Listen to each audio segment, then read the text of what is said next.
जय श्री गणेश दोस्तों। हमारी आज की कहानी का नाम है अभागन। कहानी अच्छी लगे तो प्लीज़ चैनल को सब्सक्राइब कर लीजिएगा। अब शुरू करते हैं कहानी। माँ, तुम्ही ने तो कहा था कि लड़की की 2 बार विदाई होती है। वो मायके से डोली से उतरती है ससुराल में, फिर वहाँ से अर्थी में विदा होती है। लो देखो, मैं कितनी जल्दी ससुराल से विदा हो रही हूँ।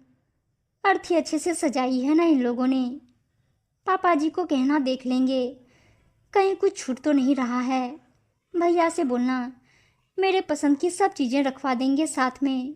उन्हें भी संतोष होगा कि अब मैं किसी चीज़ में हिस्सा नहीं मांगूंगी। इसी बात से डरते थे भैया ना। कितना समझाया मैंने आपको। पापा के सामने कितना रोई गिड़गिड़ाई। भैया के तो पैर भी पकड़ लिए थे, पर किसी को कोई फर्क नहीं पड़ा।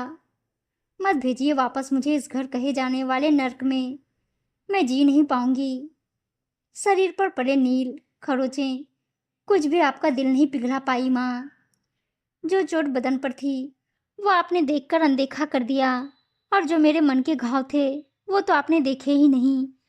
रक्त रंजित हृदय मेरा कहाँ नजर आया किसी को। आपने वो सब फरमाइश पूरी कर दी जो मेरे पति नामक व्यापारी ने चाहा था, और मुझे भी वापस भेज दिया। आप लोगों ने एक बार भी नहीं सोचा कि मेरी शादी के गुल्लक में जब तक रोज पैसे नहीं डालोगे यह भरेगा नहीं, और जब तक यह भरेगा नहीं ससुराल वालों को संतोष नहीं होगा। एक भरेगा वो दूसरा ले आएंगे। ऐसे ही तो ताने देते हैं सब यहाँ। तेरे घर वाले अगर सब पूरा नहीं करेंगे तो हम दूसरी शादी करवा देंगे बेटे की, तुझे घर बिठा देंगे। क्या कर लेगी तू? इनकी लालच की गुल्लक कभी नहीं भरने वाली माँ। दूसरी, तीसरी, चौथी की ख्वाहिश है इनकी। तुम सबको लगता रहा कि नई उम्र है दामाद की, अभी समझ कम है। एक बच्चा होगा तो सुधर जाएगा, जिम्मेदारी आएगी तो स्वभाव बदल जाएगा। कभी सांप को बदलते देखा है क्या? कभी नमक को मीठा होते देखा है? कभी सूरज को रात में निकलते देखा है? कैसे इतना भरोसा कर लिया आप सबने? अपनी जनी बेटी का दर्द नहीं पढ़ पाए आप, और 2 साल के जुड़े रिश्ते पर अंधविश्वास बन गया आपको। रोज सोचती हूँ भाग जाऊँ यहाँ से, कहीं भी जाकर रह लूँगी, भीख मांगकर जी लूँगी। बहुत बड़ा संसार है, कहीं तो ठिकाना मिलेगा, कहीं तो 2 रोटी मेरे नाम की लिखी होगी। नहीं आऊँगी लौटकर आपके घर। हाँ, आपका घर। आपने ही कहा था बिट्टू अब तेरा ससुराल ही तेरा घर है। उन्होंने भी कह दिया। कैसा घर? जब तक हमारी मांगी चीजें नहीं लेकर आती तेरा घर कैसे? ये तेरे ससुर का घर है। जब तेरा पति खरीदेगा तेरे लिए तब कहना अपना घर। और पति कहता अपने बाप को बोल एक फ्लैट लेकर दें।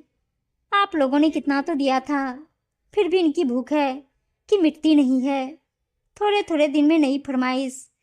कितना बेशर्म है आपका दामाद।